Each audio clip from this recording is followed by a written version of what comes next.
Today marks 40 years since the Space Shuttle Challenger disaster. On January 28, 1986, the Challenger took off from the Kennedy Space Center in Florida.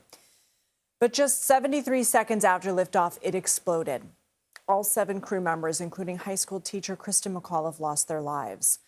McAuliffe was set to become the first ordinary citizen in space and hoped to inspire the next generations of astronauts and scientists by broadcasting lessons to classrooms across the country. The New Hampshire school teacher was selected from thousands of applicants to join the mission. For more, let's bring in CBS News space consultant Bill Harwood. He's been covering the U.S. space program since 1984 and covered this launch when it happened. Bill, this mission had garnered so much excitement and inspiration about the future of spaceflight. What can you tell us about where you were when this happened and the shock of it all? Well, it was about 4.2 miles from pad 39B, where the shuttle Challenger took off that day. I was the Cape Canaveral bureau chief for United Press International and was covering that flight from the press site at the Kennedy Space Center. And I'll never forget it. You know, it's burned into my memory, like you might imagine. When the shuttle took off, it kind of arced away from our viewing position and disappeared behind that incredible contrail from the 2 solid boosters.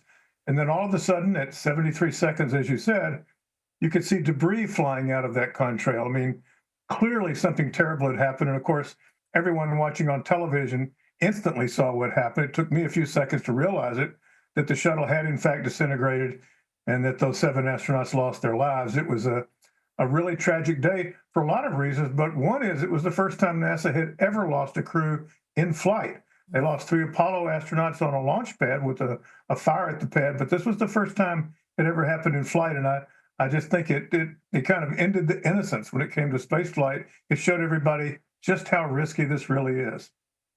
Ended the innocence. How did the mission reshape NASA? Well, you know, there was a presidential commission that investigated the disaster, and of course, they ended up blaming it on a rupture in one of the solid rocket boosters. But really what led up to that was really alarming and quite eye-opening to people.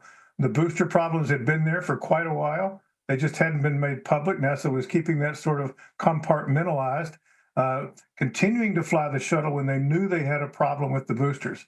And I think the biggest lesson that came out of Challenger was recognizing that anytime you have a problem with what they call a Crit 1 system, a criticality 1 system that can lead to loss of vehicle, loss of crew, you should stop flying until you fix it. And they changed a lot of their management structure, their inspection techniques. And by the time they started resuming shuttle flights, we were all very confident that they would go well, and they did, all the way up until the Columbia disaster in 2003, when some similar problems cropped up that they had not decided to stop flying to fix. And that happened at Columbia. Very, very sad. NASA is preparing to embark on a new era, as you very well know, the return of humans to the moon with Artemis 2. How do the lessons of Challenger reverberate today? You know, it's very interesting. You know, that rocket is out on launch pad 39B as we speak. And the temperature, and pardon me, let me stop that telephone. The temperature out here is really cold. You know, it's really reminiscent of the day Challenger took off, and that played a role in the disaster. But NASA is very confident that their Artemis 2 spacecraft and the SLS booster are ready to go. If all goes well with the fueling test on Saturday, they hope to be able to launch that rocket around the moon by around February the 6th.